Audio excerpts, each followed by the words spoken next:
The answer is right here with Doreen and Grace. But do we really have the right answer?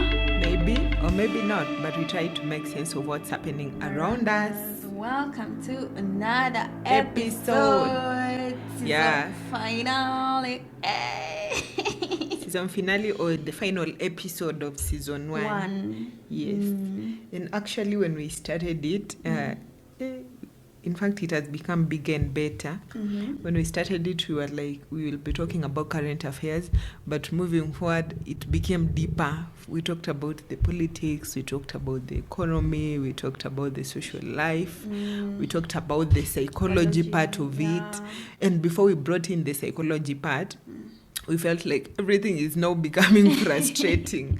You talk about the fuel price, frustrating. We talk about the IEBC thing, frustrating. You talk about KRA tax evasion, frustrating. That's why at the end of the day we asked ourselves, are Kenyans really feeling well, or are they just moving with the economy or just accepting whatever is happening in this government of us? Yes. Okay. Whatever comes. Yes. Kenyans are, even when you are outside there, when you look at people's faces, people are just tired and helpless. Yeah, and that's why we ended our conversation with the emotional side, the psychological part of everything. Yes, so thinking about it, when we started bigger. We started with bigger conversation like the Nikokadi, politics and governance. Yes, the IEBC voter registration. We talked about the Mount Kenya voting patterns, the campaign financing, and at some point we also talked about the finance bill. Even UDA tax evasion, the current government conversations. Yes, and what kept popping in was issues of trust in the government. Yes, is leadership becoming more performative than accountable? Yeah. And are we losing faith in the systems? So on IEBC registration, it was the Nikokadi conversation. Yes. And Nikokadi came and went, and people took their cards and know what to do. We are just waiting. Yes, we are waiting. Right now it's more of we need to mobilize people to vote. Yes. And not just vote for leaders who we think will transform our nation. But also the question is who. Yes, because we already saw like we have very little trust in the institutions that we have, considering the conversations that we've been having all through. It was about like just pressure every day. Pressure to do this, pressure to do that. Are we okay with this organized institution? Are we okay with the government doing this? So let's see about 2027. It's so far though. Will we be like this for the next? Because it's almost 1 year and a few months. It's long. Yeah. Right now we are talking about fuel prices. They strike every other Monday. Oh, what a time to be an adult though. Not an adult, to be a Kenyan. Adult. Children might not see it or feel it when you are under your parents' wing. Something funny? Even if you ask a grade 1 child, they just know Ruto, and they know Ruto must go, and they know there is Mandamano, and they know the Mandamano is about fuel. So even children know this is not a conversation for adults. Even these kids that we are trying to fight for their future, they already know that we have this person who is frustrating us because of fuel prices, who is frustrating us because of this and this. They know Nikokadi, they know people are going to vote. So even kids know this. The Gen Alphas know these conversations, and they talk about it every day. Let me talk about something that happened on Friday. Felt like a betrayal. Let me just say it here. Okay. Some members, some youth leads were launching. It's called Umoja wa Vijana Kenya. Did you see? I saw it. I saw it. Yes. The government aligned political parties. Yes. Was it? Oh, okay. Okay, Yes. it was government-aligned political parties. Yes, about 10 of them. And their goal is to, of course, consolidate votes, have some stakes in 2027, that is in terms of positions, and of course preaching peace, whatever that means. But they are consolidating these votes for government of the day. I didn't attend the meeting. I let me not call it an assumption, but I saw umoja wa vijana. I saw it was quite interesting thing, and it's preaching peace. That's okay. Yeah. So I was like, if it's peace, then let's move it. This with is not it. their main agenda, though. If it's vijana, then it's okay. Vijana, because at some point I also support vijana and whatever they do. So I don't know about it, but then if we lack trust in these institutions, if we've been having economic pressures each and every day, which is something that is bringing us to our next conversation about the economy from politics. The finance bill right now, how Yes. people are already rejecting it. No, tell me, do you feel like it was a betrayal of the youths? It feels that way, but then if you are a youth and you are part of that, and you know like the pressures that we've been having, then you need to be very careful on who you bring to the table in 2027. Yes, yes. So for now, because also youths, and this is something that we need to talk about because it also affected us during the recent negotiations of fuel. You go negotiate because you are closer to the person who is involved. Then you forget that there are people who are going to pay fare. So you negotiate on reduction of fuel prices. They reduce a little bit, but then you come back and say fare is that expensive, fuel is not. And you are there at the negotiation table. What are you doing there? That is a question that we need to ask ourselves. And that is a question that we need to bring, as much as we bring peace, we form like coalition of youth political parties, whether government, whether not government, but then youths are tired of being used. You need to say, am I involved in this decision-making process? As much as I am bringing votes together, will I sit at the table to discuss the policy issues of this country? That is what we need to ask ourselves as youths, or as this umoja wa vijana thing going on. Yes, yes. Moving swiftly into the economic part. Yeah. We also talked about the economic part and the hustle culture. We talked about, from the first issues, we were talking about UDA, tax evasions. Yes. Gikomba, the Roysambu and market demolitions. We've talked about youth unemployment, given our own gig economy examples.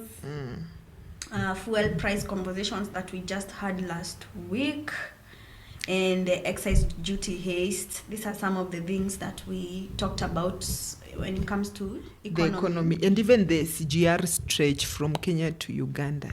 That is something that we talked about in.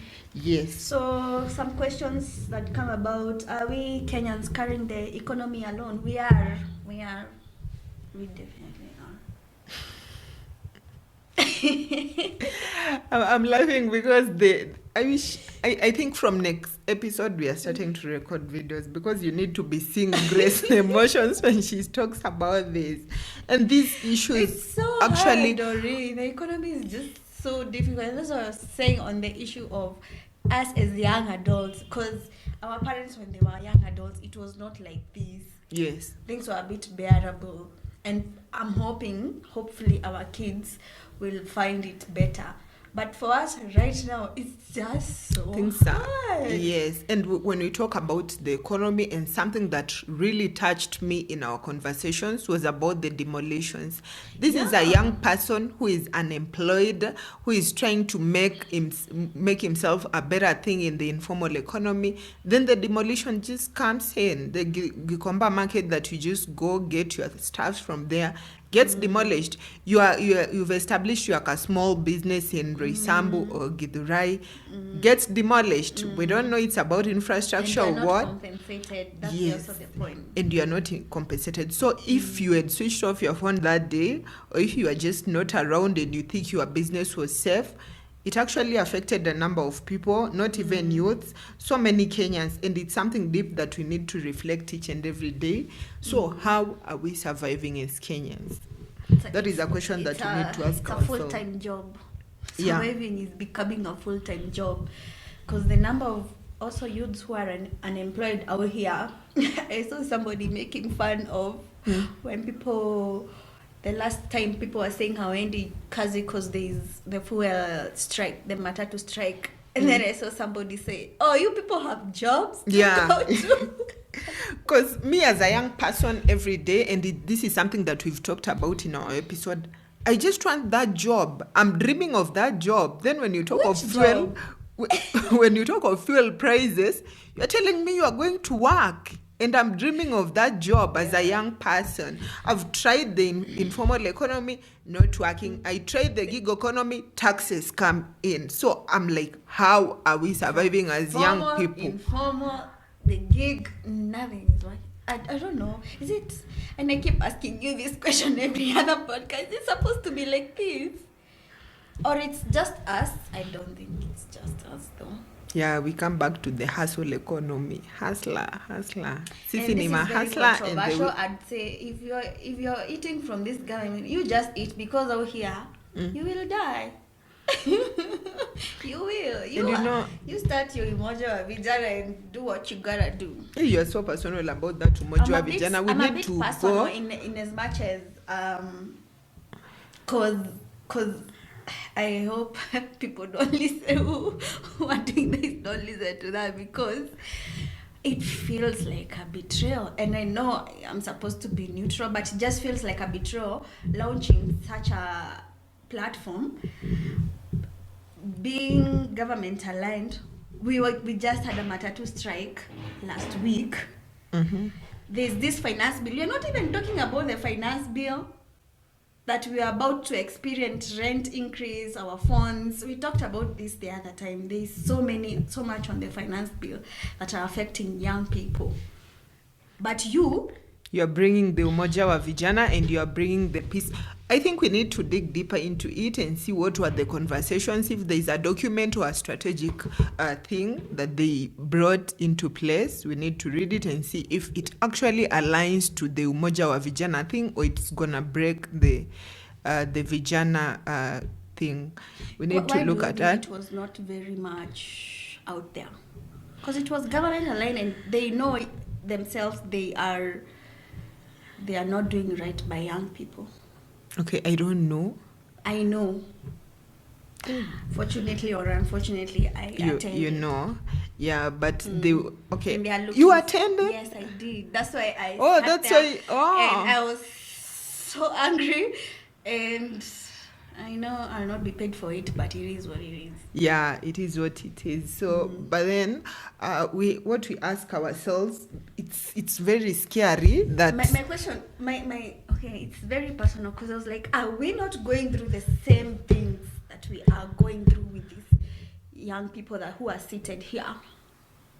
Are they living a different life? I'm a only one chwani. You see, you remember that clip that went viral, that who uses matatus? Poor people use matatu. You remember that conversation? These are the same people who are on the front line during Mandamano. That's also the other thing. People died. Young people died. And not 10 of them. Not to say that 10 is a small number. Yeah. A lot of them, people literally lost their lives. Some have not been compensated up to now. Some were abducted. Let's not go like too much into the umoja wa vijana thing. We were recapping. We were recapping on giving whatever. Them so much airtime, but yes, because this is becoming a norm, and people are getting used to troubles. People are getting used to problem. People are getting used to trauma as Kenyans.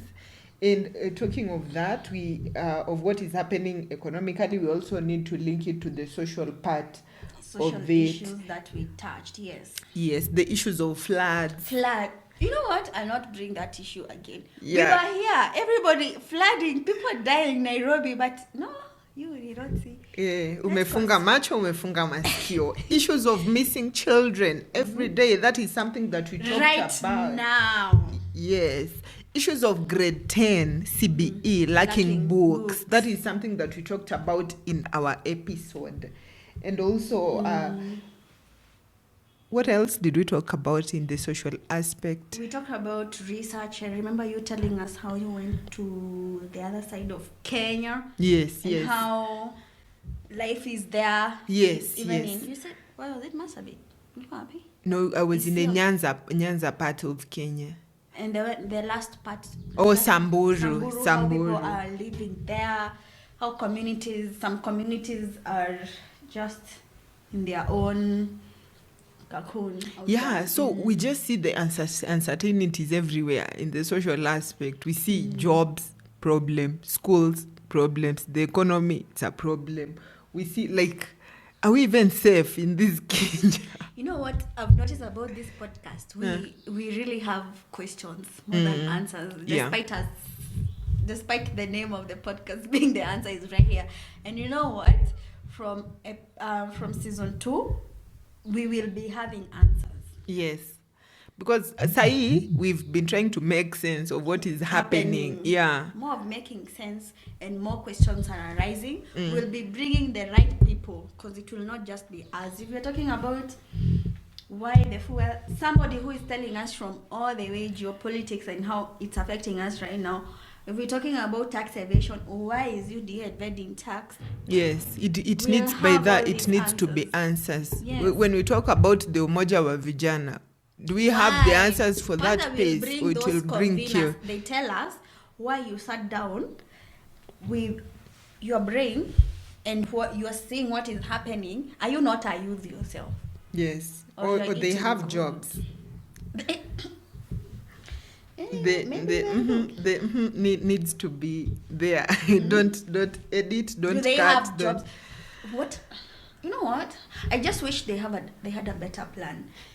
Yeah, and this the more you talk, the more you feel so much pain in your heart, and that is where the psychological aspect came into our podcast. Yeah, that is when we started bringing in theories and just trying to make sense of this trauma, of this normalizing suffering. It's been a season of 10 episodes, and all of them, from floods, unemployment, all these are issues that have happened within 10 weeks, because it's literally 10 weeks. And there are question marks being asked with no answers at the end of the day. That is why they are heavy. That is why they even started becoming very traumatizing to us when they... Yes. Like floods. Trust me, when it rains today, floods. Still the same, and it's something that we normalized. Floods, we say that we're gonna shift. Some of them just stayed in the same houses. We moved to higher grounds. The next time we're in the same grounds, the next time floods come. So there are no even early warning systems of these things. It is something that Kenyans, I don't know, it's normalizing. I don't know, it's just getting used to the system. I don't know, it's lack of trust that we try today, voter registration. Tomorrow we bring something, Umoja wa Vijana in a peaceful thing. Mm-hmm. I don't know. That was very psychological, and that's when we decided to bring the modern life theories into the picture and just try to discuss these theories and see if it makes sense or it's just us Kenyans who are just doing things because we are doing it because we are used to suffering. Yeah, are we actually progressing, or we've learned to endure through the survival, the hard times. But the way, I don't know, it's... Yeah, and that is when we talked about these theories like the... Kenyans, or rather Africans, they are said to be the most enduring. They have strong tolerance. It's to suffering. To things, just generally. But then you also need to look at it this way.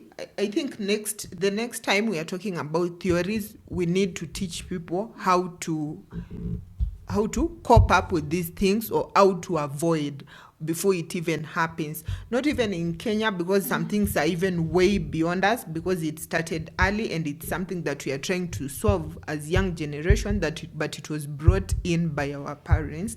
But then for you to just cope up with everyday life and these theories, and the dark psychology of life, issues of manipulation, issues of what else, just being being driven somewhere where you see it's danger and you're going. We need to talk about this and how to try avoid them, or solve them before they even happen. That is something that we need to talk about in our next episodes, or our next season, or even a season after. Yeah. We need to talk about that. But then we tackle from our emotional to trauma, to anxiety, to stress, everything that Kenyans go through in this modern life. Yeah. We talked about theories like? We talked about theories like the turtle theory, flow theory. There were a number of them. I don't know if you can remember what they meant. I can remember invisible guest theory, where you will think people are thinking about you really, but they're not. You just do you. Yes. Yeah. There was the bridge. The floor theory, I remember it's about you just literally lying on the floor and just having that support. Yes. And just thinking about everything. When you are lying, they were saying, like, when you are laid down straight on the floor, you get to think about so many things. Yeah, the bridge theory, spotlight effect. We also talked about the empty bot. Yes, we did talk about that. Theory. And even this theory, all of them explained the things that I was just saying, the issues of stress, anxiety, burnout, everything that Kenyans just go through. Because we are numb. Yeah. There's that point of emotional numbness, because that's how we are right now. You wake up, because imagine you wake up 5 so that you can be at work by 8. Yes.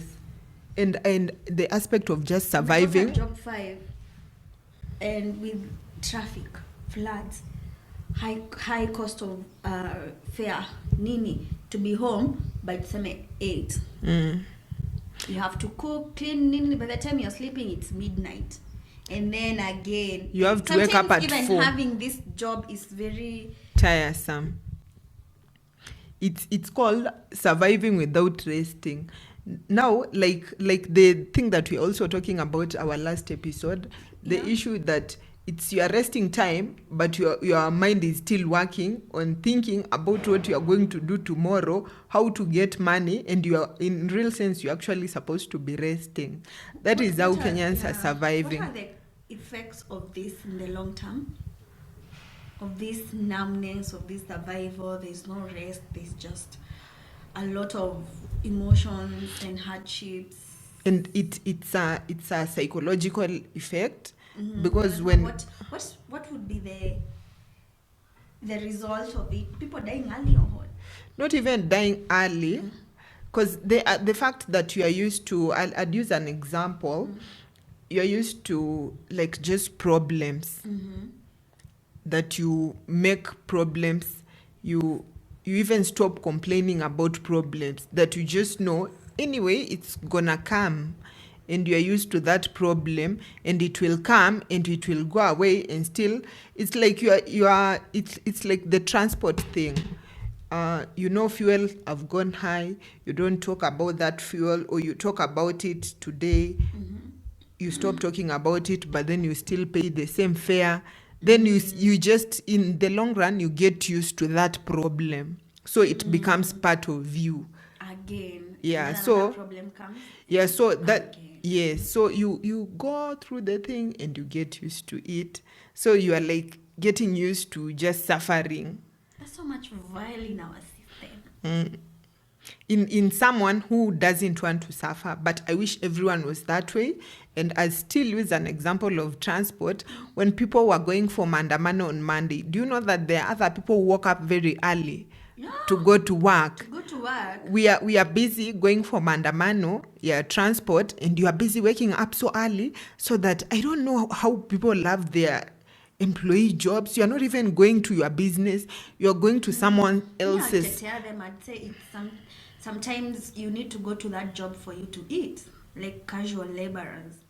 But then, how much are you being paid in that job for you to even risk your life? Because you would be. In Kenya, I've never seen peaceful demonstration. Yeah, but you are risking maybe that it's 500 bob and you will even pay fare at a, maybe you pay normally you pay 200, but this day you are going to pay 400. You're like you're so it will buy for me skuma. And why will you do that? So in case we don't go for that Mandamano and all of us go for work, so all of us pay that 500 shillings and you are in the 30,000 shillings economy. Yeah, I'm just also these things, in real sense, they're there to help you. So when we say we are not going to work, don't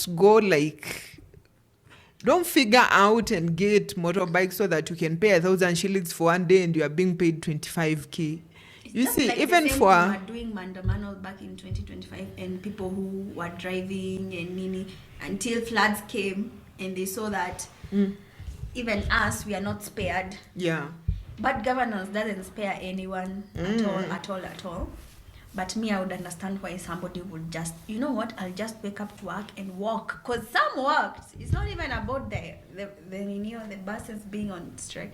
Some literally walked. Then walk, because it's an aspect of like a peaceful demonstration. Even if you are going to work, some people have work. Kids. Okay, I also recognize sometimes we also speak from a bit of privilege, us, but there are people who are going through it a lot. And if they don't, and some are even going to that Mandamano so that they can steal from people, just so that they can get something. So it's a conversation that we need to have. It's up until where everybody, it's cuts across where everybody says, you know what, we are tired. It's not even about the workplace anymore, or the matatus, or the floods, or anything. It's us saying we are tired. We are tired, and tutatoka see what, even with kids and everyone. But up until then, man for himself, God for us all. Yes. Yeah. And you need to look at it. When you will be tired and you say, now you are tired and go to the streets, you will now be like, I'm exhausted. Because nowadays we survive more. We don't even realize we're exhausted. Mpaka unashikwa na burnout. Mpaka you now go to hospital, unaambiwa rest. Madam, rest. And by resting, we mean sleep. Stay in your house. Rest, maybe even get a movie and watch without even thinking. You know, most of the time we even put a movie there, then after 10 minutes you cannot even follow the movie. You've even forgotten. Yeah, this is a life that we are going through every day, and it's something that we need to just get done with it. And honestly, this is something that we've discussed in our season 1. Yeah, season 1 was very heavy. Yes. We did not expect it to be like that heavy. But it's also because of the situation happening in our country. It just makes things heavy. Because if things were working, trust me, we'd be here saying, yes, there was floods in the first week, but now we can see drainage is being done. Yes. It rained yesterday and there were no floods because drainage was done. Yes.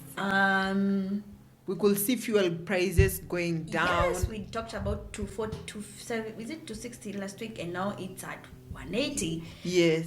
So ideally, I don't know if it will get better. I don't think so. This is a very big reflection. It's not about economy only. It's not about social issue. It's not about political issues. But we need to sit down and reflect on all these things, and how are we going to solve this as a whole, Yeah, I Kenyans. know for sure it all comes down to leadership. for sure. It all does come down to leadership. And that was episode 10, Doreen. Yes. And maybe the big question that we need to ask ourselves in this episode. Oh, I think our time is our time is, but we need to ask ourselves if we are going to progress, or we'll still endure our pressures of the country. Otherwise, to everyone who listened to us, share